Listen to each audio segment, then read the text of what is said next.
Hello and welcome everybody to the Casual Spikes podcast, episode 34. We're back after a hiatus because capitalism sleeps for nobody and unfortunately doesn't like Magic as much as we do. But we are back and we are bringing you the recap for Regional Championship Charlotte, the last of the two regional championships here in the United States, and we went out with a bang. As we are going to be recapping, of course, the day one, day two metagame breakdown, as well as the tournament top eight, and kind of give our general thoughts and opinions on the event as a whole, how the metagame is going to look, all that fun, happy stuff. But before we get into any of that here, if you're new to the channel and you want to see more episodes of the Casual Spikes podcast, be sure to subscribe and, of course, leave a like on the video as well. It does help out with the algorithm. It gets us suggested to more people, helps us grow the channel, and just kind of get the word out there as well. I mean, I've seen that there's quite a few people that have subscribed in between the month, I would say, in between our episodes and stuff. So, if you're, a newly subscribed person, welcome. If you're a returning subscriber, it's good to see you again. But you can subscribe to this channel. You can get, hopefully we'll be back to weekly-ish episodes throughout the month. And if you want even more content from us, you have Blurry Randy over there who has his own channel. I have my own channel. We end up talking a lot about the states of competitive Magic. Me personally doing like a lot of breakdowns, a lot of deck techs and things like that. And I'll let Randy talk about what he's got going on over there while he fixes his camera. Hey, there we go. It fixed itself. Oh my god. No. Okay, anyway. So I usually do like some kind of metagame breakdown over the course of each weekend. I'm going to start posting more videos. I've just been a weird spot for the last like month-ish with my job and everything, so that's been fun. But going to be posting more stuff, but I usually do at least a weekly breakdown of whatever the RCQ format is. So right now we've been going over standard and its wonderful changes, the new decks are popping up, things like that, kind of going over what that means for, going into your RCQs and things of that nature. Soon we'll be switching over to modern though, after the breach gets banned. I mean, hopefully Wizards don't fuck this up. But we have modern coming up here. What is it? April 12th is when the new RCQ season starts, because I think this one ends next weekend. I believe so. As of the recording of this, I think it's like the it ends the 20. It ends the 30th, I believe. So so we got like 2 more weeks. it's either the 23rd or 30th. I don't remember. I already qualified, so I stopped. I actually care about when that date is. Humble brag. Yeah, humble brag as we got destroyed in Charlotte. Don't worry, we're not good. We're just good enough to get there. It's all that matters, baby. Yeah, but that's pretty much all I do on my channel is I do metagame breakdowns and then try to post more stuff on decks and actually showcase them a little bit more. But that's been a challenge for the last month and a half with all the funness of capitalism. Yeah. If everything just stopped costing money, I could sit in my garage and just pump out a video day after day. Yeah, right. If only. But those are the easiest ways you can support us in our content journey here. Yes. But let's get into Charlotte. Kind of break down what was going on, what happened. I suppose so. All that fun jazz. So here we go. We'll bring up the day one metagame. Have it up on screen. Randy, are you looking at it? Yeah. Are you using your eyeballs? All 4 of them? I'm trying to. Until I get blurry again that I can't see. All right. But so we didn't do, because sometimes where we're able to do like a prediction of whatever the regional championship, pro tour, world championship, etc., whatever major event that's going on that we plan on covering kind of the post tournament of. And I know at least in my video pre-tournament, I had Breach being like the most registered deck, because I mean at this point it had been trending that way, and as you can kind of see, it did kind of go that way. But more importantly, Breach or Energy was tied for the most played deck in Portland, and yes, going into Charlotte, it is not even in the top 3. It's the 4th most played deck, which is kind of wild to see Energy literally go from it needs banned to getting bans to still being the top deck. It's like, maybe it's not as amazing as we keep thinking it is. To now, it's not even top three. Yeah, it is definitely pretty clear that players have kind of shifted that, and I think it's more of a testament to like how great the breach deck is right now. I think it's just it might be just one of those times where a deck is so good in the format that no matter like maybe unless you're playing like Amulet Titan, because Amulet Titan seems to be a deck that has a pretty good matchup against Breach. Like aside from being like an Amulet Titan aficionado, if you're playing like any other deck, the Breach route might just be the best way to go. Yeah, so I will say that as someone who went to this tournament, I definitely felt that like I could not afford to buy Breach. Like, and by that I mean I couldn't afford Mox Opals, nor did I have anybody who was willing to get off of their Mox Opals to let me borrow them for a tournament. So we didn't play Breach at all. But I definitely felt that like if you weren't playing Breach, you were definitely playing a lesser deck. Like there is the tier one deck, which is Breach, and then everything else is below that. And it's definitely a step below it. Like even like if you want to play Blink, like the Blink decks, Orzhov, if you want to play the Eldrazi Ramp and Energy, Amulet Titan, I still feel like you're playing a deck that is a tier below Breach, essentially. Like Breach is just one of these decks that is very good. It plays through hate very well. It just does everything it wants to do, and it can win on turn two, turn three. Like that is a very challenging deck to beat. If you want a very in depth, detailed look at the Breach deck and why I think is probably one of the best decks in the history of Modern, I actually have a video on my channel detailing all those important things that you actually just mentioned, Randy. So thank you for the segue. You're welcome. Actually, I knew you did a Breach deck, but I didn't know how in depth you were with that. But I do also think that like, um, I was surprised that like Breach was only 23% of the meta, which sounds like wild to say in like metas that aren't like Nadu, Hogak, Eldrazi Winter, things like that. But like I definitely expected going into this tournament that Breach was going to be a solid like 35%. Like that would have been my legitimate prediction. And when I saw that it was only 23%, I was like, wow, there's like 7 to 10% of people who are just playing the wrong deck. Yeah, I Like, think you mean 73% of the field, or 77%, excuse me, played the wrong deck. oh yeah, for sure. Like I this is the probably the first time I've ever gone to an RC where I just didn't have too much faith in my deck I was taking, nor did like I have a lot of like will or drive to want to play in this because I just knew that like Breach was going to be the most played deck, and if I did well, like I was just going to be playing Breach matchups like, basically all day. We didn't do well, so we didn't have to worry about that problem. Yeah, and it's pretty interesting because really since the beginning of the season, I kind of touted like this narrative of like energy or breach, which one's going to be better, and I definitely had what's my Colin Coward moment where I'm like Sam Darnold and Josh Rosen, like who's Lamar Jackson? Like we have Sam Darnold and Josh Rosen that are going to be running the league, top 5 quarterbacks. Who's Lamar Jackson? Well, I'll tell you who Lamar Jackson is. It's Teamer Breach, and like the washed up has-beens are apparently the energy and ramp deck because throughout the course of the season, I think theoretically they had some really good tools that they could use to fight breach, and turns out it's not enough. No. I will say so. I took Eldrazi Ramp, and I liked the deck that I ended up playing. Um, I think that once Breach gets banned, Eldrazi Ramp's going to be a lot more powerful because they're not going to be playing Karn in the main, and Karn is a trash card in Eldrazi Ramp. So I will break this down to people who can't understand that, or like why Karn's bad. So Karn was really good in the Tron decks, right? So when you're playing Tron on 3 and you have 7 mana, and you are going into 8 mana and you're Karning on 3, and you're like, okay, cool, I'll go grab like some small thing that does something, and then I'll go grab like a really big good payoff. When you're Karning on like turn 2 with Eldrazi, you still don't have like 8 mana going into the next turn. You have like 5 at max. You're just not doing anything. It's bad. It's just bad. There's no good artifacts to go grab. 90% of the things you want to grab are all circumstantial. It's just a bad card. It's amazing to go turn 2 Karn against the Breach deck.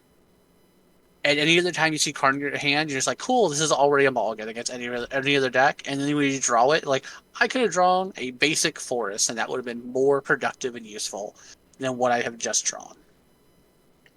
No comment here. I absolutely love Karn. Maniac. I'm a big I have a hard time whether it's with rose colored glasses or if it's actually true. I just have a hard time like doubting the power of a pantsless Karn. I mean, fair enough. I think that Eldrazi is going to get a lot better this RCQ season because of not having to play Karn. True, and we do get one more week of there's a slightly major modern tournament that's going to be going on before the ban and restricted announcement over at Apex Gaming. So that'll be something to watch. Yes, it's just gonna be who decides to play Breach in that format. There's a bunch of great players that play in that, and it will literally just come down to who plays Breach. Like it's gonna be the top 8 is going to be like 6 Breach decks again. TJ Radizak like strikes me as like a Breach player. Like I wouldn't be surprised if it was like TJ Dillingham and like, which I don't think Dillingham has really even played like Breach like online or anything like that, but like that kind of group of players just strikes me as like Breach players. Like they're gonna come out with like a super teched out like Breach deck for that tournament and just absolutely raffle stomp everybody. Ryan Hayes will still be in the top 8 with Anal Titan though. Oh yeah, I mean he's definitely that dude, if you will. Mm-hmm. But that being said, back to the RC here in RC. Charlotte. I don't think anything else jumps out as too surprising besides Azorius Control having almost 2% of the meta. I think that's huge. Yep. Mill seeing play in a real number for the first time since Modern has been invented. Oh, yeah. Hey, uh, Orzhov Necro too was a kind of a sweet deck that I covered on my channel before the event, and there was actually kind of an interesting Necro build in the regional championship in Prague where they were doing like the nourishing shoal stuff with like Sorin and that, like you could just one shot your opponent with all that kind of stuff going on. And I kind of like that, and I really like this Necro deck because there's a lot of interesting lines to just kind of like eke out every sort of little advantage that you get while also interacting pretty favorably with the various Breach decks of the format. Yeah, I do think that's an interesting deck, and I'm curious to see kind of where that goes from here. Um, I feel like Necro should just be a deck. Like that card reads too powerful not to be a deck. When going back and looking at like the original like Necropotence or whatever, and seeing how much they like neutered Necrodominance to not be Necropotence and how good Necrodominance still is, I think that's just a card that probably, not saying it should be banned because obviously right now it's totally fine, totally reasonable deck. It's just, I don't know, like did we really need it? No, we definitely didn't need that card to be printed, and it's also one of those things where like I feel like that card is the same thing as a Breach. We're like, oh, it's fine, guys. No one's doing anything broken. It's okay, and it's just like, yep, year. Oh, look, it's broken now. And it's just like, yeah, it turns out we printed one card here, a card here, half a card here, good sideboard card against the hate it's gonna normally get played against. It's like, oh, now the deck's broken. Yeah, Hey. the fact that you can abuse, like just abuse the fact like anything that's going to your graveyard is going to get exiled. It's like cool. Like even when I like trade off creatures or I do other kind of crazy shit, like I'm gonna still draw cards from doing it. Yeah. Like so cool. Yeah. Breach is awesome. I definitely think. I think that is just a one like it's just in 5 years from now we're gonna be going, why would they ever print this card? It's so busted.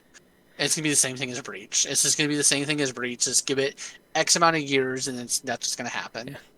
Give it like somewhere between now and 20 years, like Necrodominance is going to be banned, or we're going to get an even more powerful Necro version of Necro. Exactly.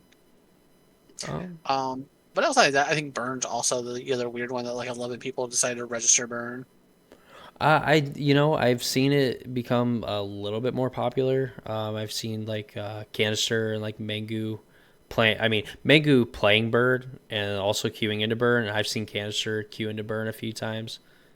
So I will understand. I understand how Burn got better. So like, if anyone who hasn't been keeping up with the modern format or like keeping up with like the Eldrazi deck or not the Eldrazi, the Orzhov deck, like the Ketramos deck, that deck goes down on life really quickly. Like until like you turn Ketchumos on, like you are kind of like, will I won't I die to my own spells. Like you definitely get down to like 8 life without like anyone doing anything to you. Like you're just like, oh, I'm at 8 life. It's turn 3.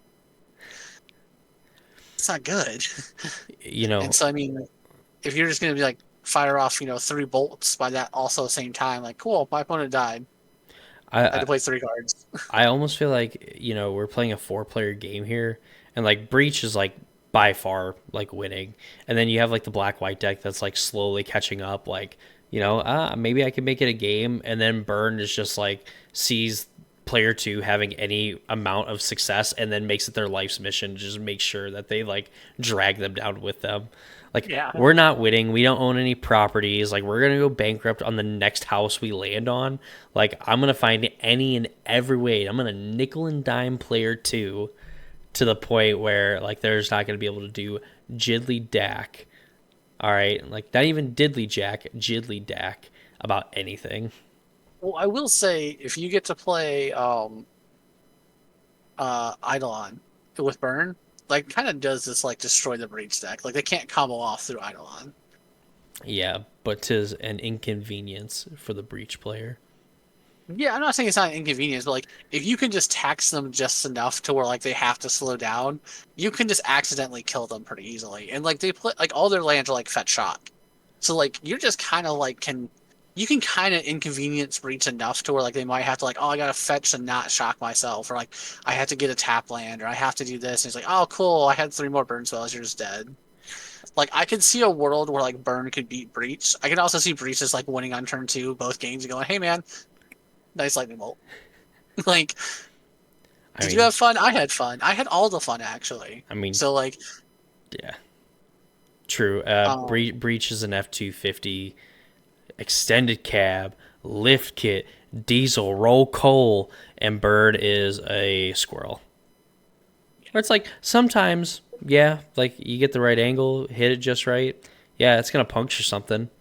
You're gonna lose a little bit of money, but like in the grand scheme of things, like this is nothing.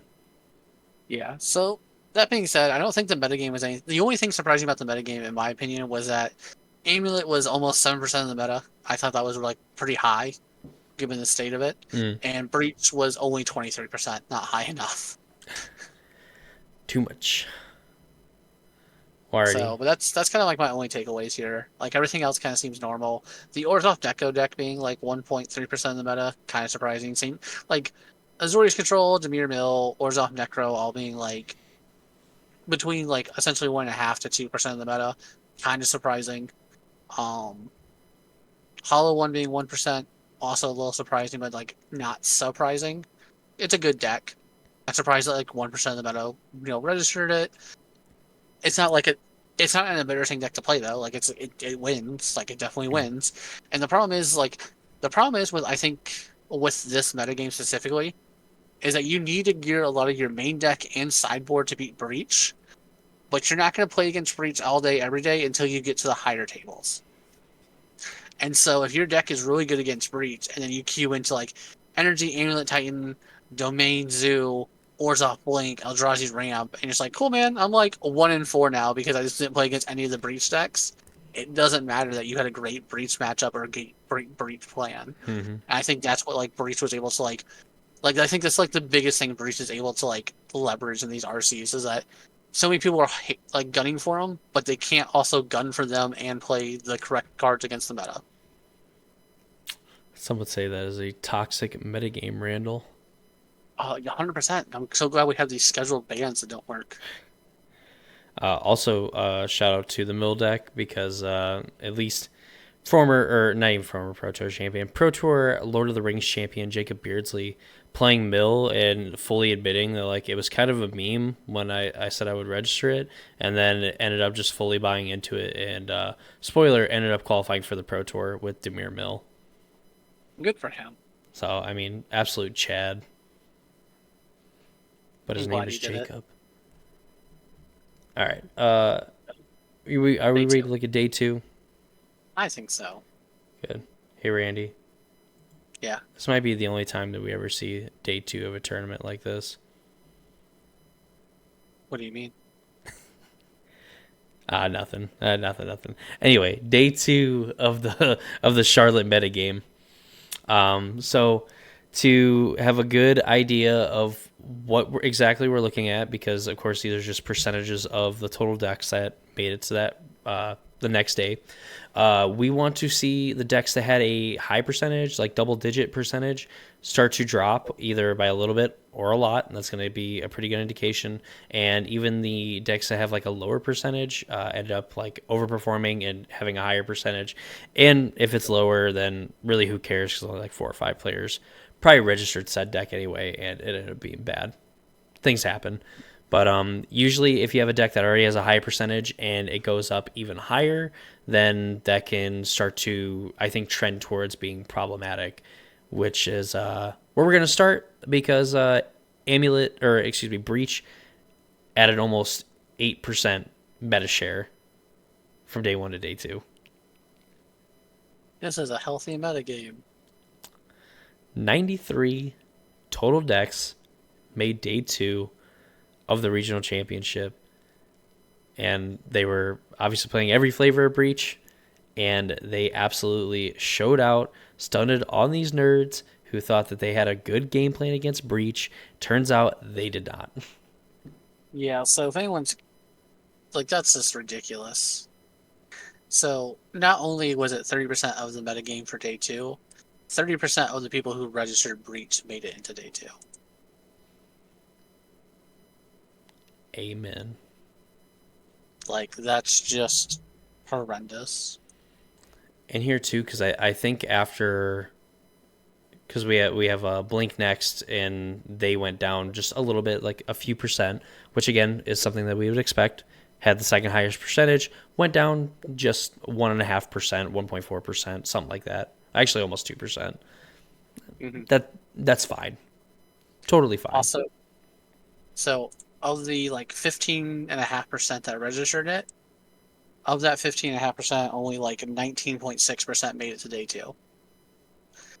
So to compare that, Breach had 30% of its people who registered it qualify for day 2.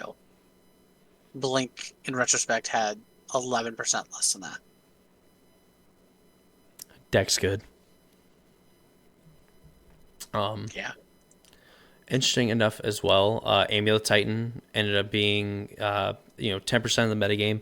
That one was in single digits, and it rose up. And I mean, it's been doing this across multiple tournaments, so you can say that Titan is probably a pretty good deck when the meta is going to be more focused around playing the breach decks and maybe some amount of Eldrazi.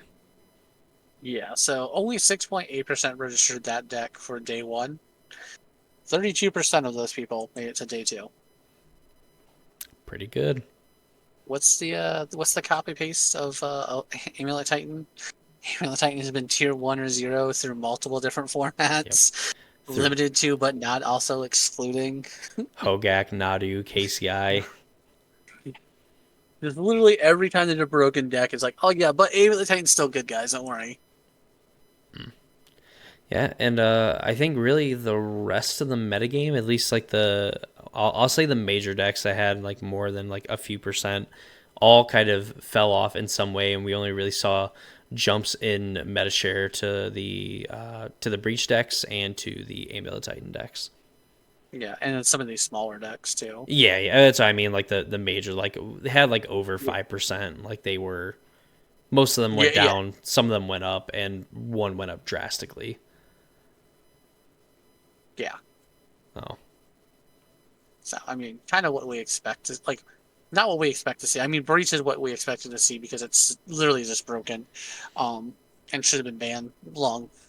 Like, just don't stop doing these scheduled bans. They're not good. They don't fix problems, but it's okay. We'll just keep doing them. Wizards knows what they're doing. Maybe we'll get an announcement during the announcement that they're going to change how they do announcements. I hope so. But only they can announce that coming like 2 more months later. I wish they would. I don't want those announcements too close together. I wish that they would just they would just do the banning either now or like before the actual RSQ season starts. Who cares if players don't know the exact metagame going into it? Just do it. It's whatever. Like, it's a lot of ruined stuff. I don't know. I'm curious to see if they're gonna touch anything in standard as well. True. I guess Brian Kibler putting out a pretty cool video talking about standard and actually talking about Magic. So Yeah, it's always funny when he talks about Magic. For anybody who doesn't like follow Brian Kibler, so Brian Kibler did everything you can possibly do in Magic. Like, he's in the World Hall of Fame, he's won multiple Pro Tours, he's had multiple Pro Tour top eights, and now he's really big into Hearthstone. Just kind of more as like a leisure thing. He doesn't like competitively play it. He just has fun playing it.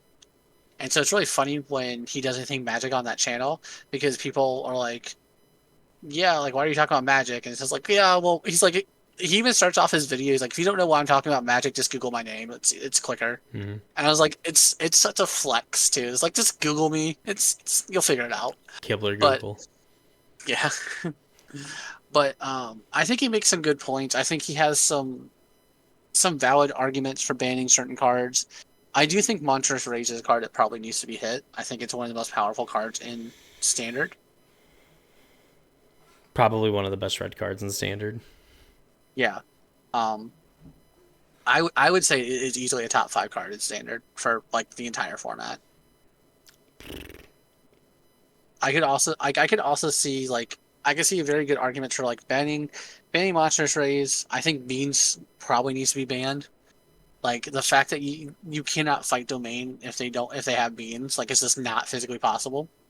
Like, Beans is a broken card. I could see you arguing, like, if you really want to shake up Standard, you ban Monstrous Rays, you ban Beans, and you ban This Town Ain't Big Enough. And then you force people to play some different decks and more interaction. Yes, we forced Dimir midrange back to the top of the metagame. I don't think Dimir mid-range still ends up at the top. I don't think they played This Town Ain't Big Enough. The Dimir bounce deck does, yes. There is a difference between the two decks. No, I'm thinking of I thought the regular like Dimir midrange deck played some number of them. Sometimes it's really weird where Demir's at right now. So Demir literally what's like, because I do these stupid metagame breakdowns, which aren't stupid, but like because I do them every week, I am way too in tune to like standard metagame now, to where like I don't have to play enough to like also know all this crap, because Demir right now is honestly like probably as weakest it's ever been. Like, we went from, is Demir mid-range the best deck, Golgari mid-range the best deck, or is it aggro? And aggro is probably more like next to Golgari, to where if you want to lose a tournament, we register Golgari, or we register Domir, or we register a real deck. Mm-hmm. And for some people, for some reason, I will die on this high horse. People keep registering Golgari, and it's just bad. Like, it is so bad. Stop registering it, please. You don't have good game against Demir. Or sorry, against the Esper bounce decks. You don't have good game against Domain. The control decks can beat you. What are you good against? They're good against aggro, technically. That's actually what they're good against. Boo. But aggro can still also beat them. Like, it's not a guaranteed like 90-10 matchup. So like, you're just choosing to play a lesser deck because they don't have good efficient cards that don't just like eat shit when they get This Town Ain't Big Enough. True. So it's just funny. Like, it's just funny people keep registering this deck. The deck does win challenges every now and then, but I'm convinced it's just because someone prayed for MTGO Premium. Oh yeah, I paid to Never Mulligan to 7 or Never Mulligan to 6. Yeah, like they had a god tier run. Like, but no, I am kind of curious to see if they kind of ban some stuff in standard to kind of shake it out, because I'm really sick of Domain. Like, I hate that deck so much. You want to know what else people are sick of? Through the Breach. No, they're sick of Underworld Breach, not Through the Breach. As we bring up our top 8 bracket, and if the mass registering of Breach for day one wasn't enough, if the massive conversion rate for Breach on day 2 wasn't enough for you, because remember, it also was the tie for the most played deck in day 1 at Portland, and then was the most played deck in day 2, and it has since topped that. And now we go into a top 8 where it's 6 copies. Not 4 color, not some kind of 5 color, not Sultai or what, or Grixis. Straight up 6 Temur Breach decks in the top 8. Alongside a lone Amulet player and a lone Boros Energy player. Did you ever think you'd live in a world where Breach or where Titan and Boros Energy, they're the good guys? I want you to know that if I had watched this, I still would have been rooting for just the Boros Energy player. They played really well. I was pretty impressed with some of the lines that they took. Honestly, I think the craziest part about this entire thing is just the fact that the Boros Energy player made it to where it wasn't a top 4 of all Breach decks. Mm-hmm. They got to play spoiler. Yeah. I think this is like a really good top 8 too here. I'm gonna have to move the graphic here because I got some things kind of blocking the way. Like some notable people like Corey Burkhart in this top 8. I mean, he's a mainstay on the Pro Tour. Very good player. I remember watching him play like a lot of like Legacy and like Grixis Control and like Modern. Very good player. And that's the only one I really know off the rip. Like Jesse Robkin's also kind of a notable one. Jake Stein as well. I suppose there's a few more that I know. But like Jesse Robkin also is kind of credited with building the Breach deck. Like actually just being the person who kind of got the ball rolling on the deck however many years ago. So Okay, that's cool. I did not know that. And qualified for the regional championship through an LCQ. That's wild. Yep. Decided like she was gonna go to Portland. Plane tickets were too much. Said, okay, I guess I'm going to Charlotte. LCQ'd at Charlotte. Went 5-0, very first one. And then I believe up to this point was like 13-2. Jesus. So, just dream weekend. No kidding. So that's kind of some notable things going on here. And as you kind of look through the bracket and stuff like that, I mean, Breach, utter domination. Yeah. Well, because that was like the big takeaway at Portland. It was like, well, at least Breach wasn't all of the top 8. And it's like, well, it basically was in Charlotte. It was very close in Charlotte to being 7 of the top 8 decks. Very close.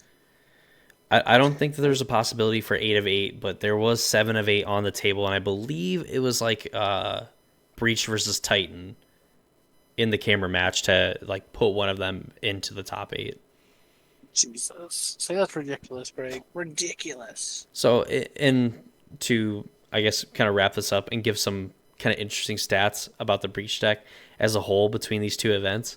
Jesse Robkin getting to complete the dream. I mean, and the fact that the player that she had to play against too is like Corey Burkhart. Obviously, there's like other pro players that if she would have played, they would have been like, oh, I know who that is. Like if it was Reed Duke or whatever. But like Corey Burkhart is an absolutely amazing Magic player. And Jesse just like finished the dream. Last chance qualifier, won in the chamber. Boom. We're in there. We're playing on Saturday. Crushes the competition throughout the Swiss. Gets to the top 8. Beats everybody in front of her. And then has to play against Corey Burkhart of all people in this top 8. And dispatches of him in like a master class. Honestly, some really cool lines from Jesse playing the Temur Breach deck. And like Corey also, I mean, being like a very good player as well, but even he himself said like he was just thoroughly outplayed in that match. I mean, listen, if you have to get outplayed hard, the finals isn't a bad place to get outplayed. True. Because, you can wipe away the tears with the world's invite. Yeah, like listen, if I have to like just get swept off the court I like to get swept off the court in the finals, where it's just like, oh no, my money will dry my tears. Unless you're LeBron James, then it adversely affects your legacy. Getting swept in the finals twice, but no one's keeping track of that, Randy. I swear nobody is keeping track of that. He's washed. Everyone's keeping track of it. Washed. So, do you want to hear some interesting stats and some things I thought about at the conclusion of Charlotte? What? I'm So curious. we give away 4 Worlds invites through the regional championships now instead of 2. Yeah. Team or Breach qualified 3 of the 4 players for the World Championship. And then, of course, like top 8 as well. I mean, really, like the top 32 get to qualify, but top 8 is like where people are like looking at you Yeah. and what's going on.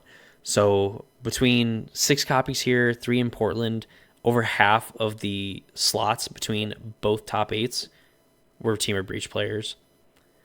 Half of the top 32 for Charlotte qualified player, half of it, 16 players, qualified for the Pro Tour playing Breach.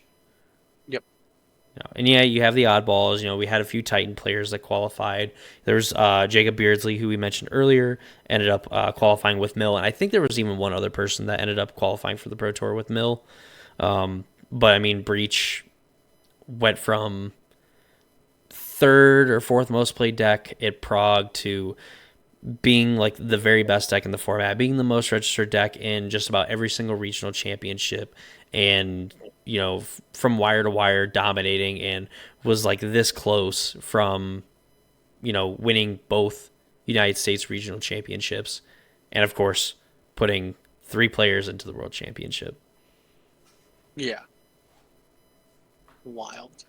And literally, as kind of the metagame went on, we would see more graveyard, we'd see more hate, period, for these Breach decks, and it just did not matter. They still found ways to win games. They've innovated, and there's a reason why we think that something from this deck is going to get banned, probably under World Breach, but this deck, as we know it, is probably not going to exist very far into the RCQ season, if at all. So also, Charlotte has 16 of the top 32 as a Breach as well. Oh, okay. Wait, Charlotte does? Yeah. Oh, I thought I said Charlotte. Oh, I heard you say Portland because I knew Portland had 16 of the top 32. Oh, okay. So I mean, like, so They 60, both had- 64 Pro Tour invites, and half of them went to Breach players. Yeah. Insane. I guess with barring like any of them actually getting passed down, because I don't know if anybody double queued or whatever, but I mean, still, Yeah. the positions that you care about, half of them went to one deck. Yeah. That's ridiculous. It's almost like Breach is a problem, and scheduled bans don't help. Turns out, one of the best cards ever printed. It was only a matter of time. Yeah. It's almost like we should have unbanned Mox Opal. Oh, whatever.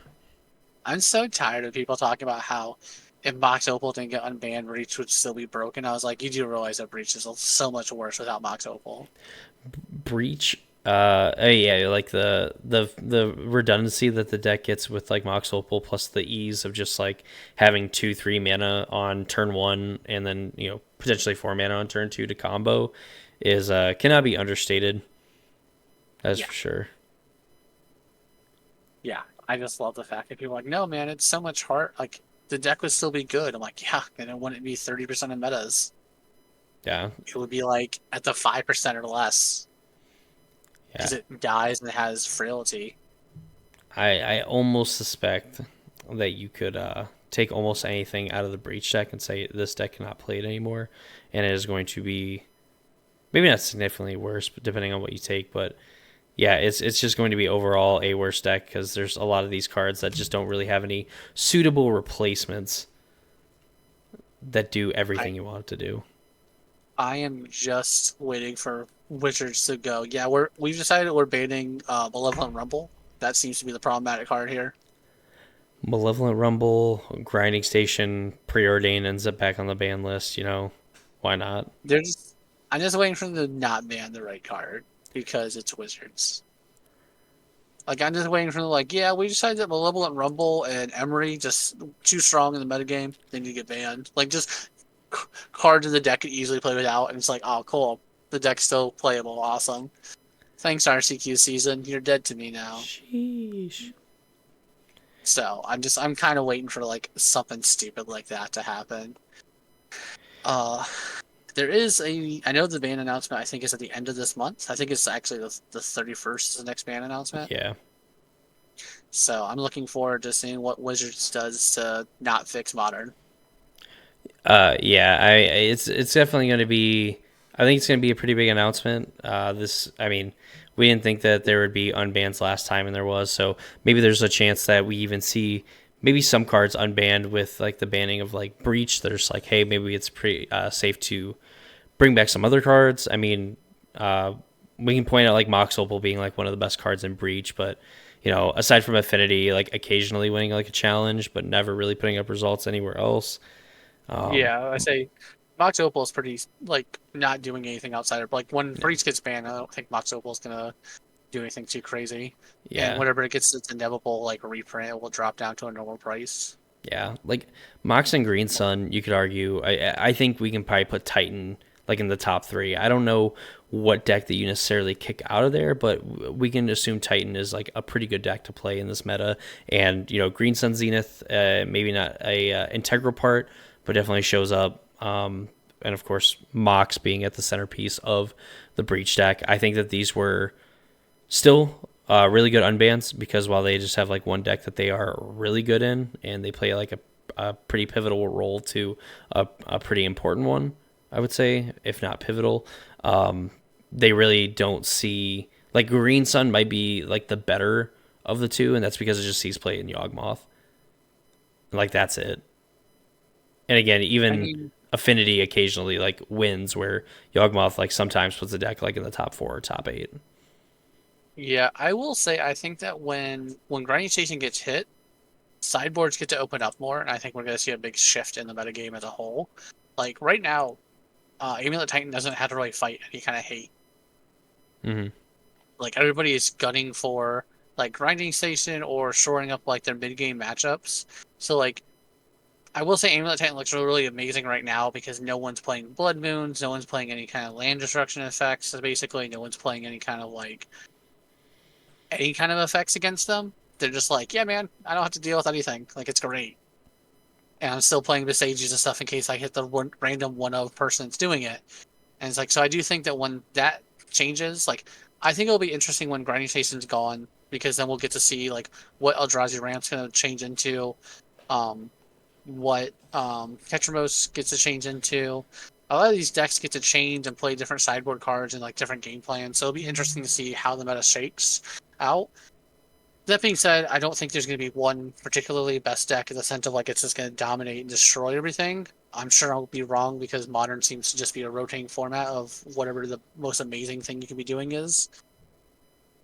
Like this year, or these like last like year essentially it's just been kind of been terrible to be a Modern player where we went from like a kind of okay meta going into Modern Horizons 3 into nope, turns out Nod is as broken, into Boros Energy is just the best deck to be playing, into Grinding Stations is the best deck to be playing.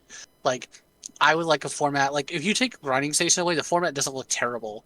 Like it has kind of a healthy metagame. So I'm hoping that's going to be the case after Grinding Station gets taken out or after that deck gets banned, essentially.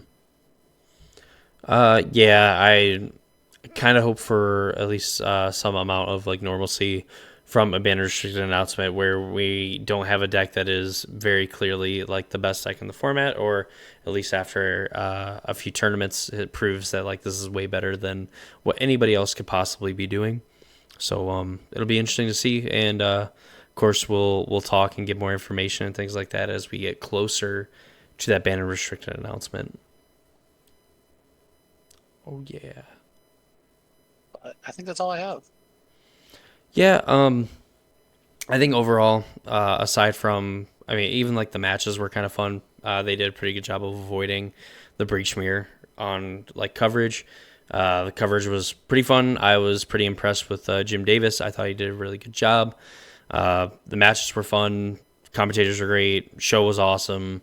And yeah, I can't wait for Breach to be banned. Here. Well, I suppose that's going to do it for this episode of the Casual Spikes podcast. That is your recap of the regional championship in Charlotte. Of course, if you've enjoyed this episode at all, please be sure to leave a like on the video. And of course, please subscribe to the channel. Helps us grow and reach out to other people, ends up getting our videos recommended to other people so that hopefully we can grow a pretty big community over here talking about the fun parts of Magic for us. I mean, I thoroughly enjoy what I do, and I hope you all at home do the same thing. And like I said, show your support. It's super free, easy, takes 2 seconds. Awesome stuff, truly. Yeah, I don't have too much more to say to that. Thank leave a them, comment. Randy. You have to be thankful. Listen, if you can't handle me at my most toxic, you don't deserve me at my slightly less toxic. We've been over this. But no, thanks to anybody who stuck around this far into the video. Leave a comment about literally anything, Magic related or not. It just helps us. We would love to talk to the like 19 people that watch this. Please, strangers, say something, anything. I'm Only begging twice. for interaction. Oh, it's so hard to get interaction. No one wants to talk anymore. It's an archaic tool of communication. Yeah. Texting is an archaic tool. How dare us? Well, I know it's because YouTube took away people's ability to basically just talk massive amounts of crap to anybody that they want, and they just get banned, which is fine with me. But yeah, this does not sound like a bad thing. I'm not finding the negatives here. well, it's like my parents said, we should really bring bullying back into school, and when it happened to me, they're like, "Well, you deserve it, nerd," and I got shoved in a locker. It's pretty rough. I just made sure I was always fatter than the lockers. So I didn't have that problem.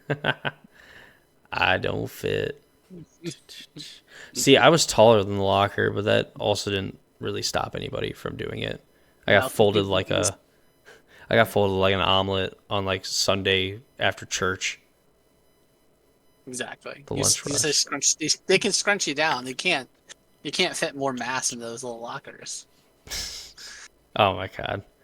Well, that's going to do for the Casual Spikes podcast. I'm Dakota. That's Randy. We will see you all in the next episode where we'll come up with a topic. I'll be honest, we're going to be short on competitive Magic events here in the near future until we get geared up for the RCQ season. So more than likely, we'll probably talk about Modern and Sunset on Standard and get ready for the Standard RCQ, or Standard RCs, excuse me.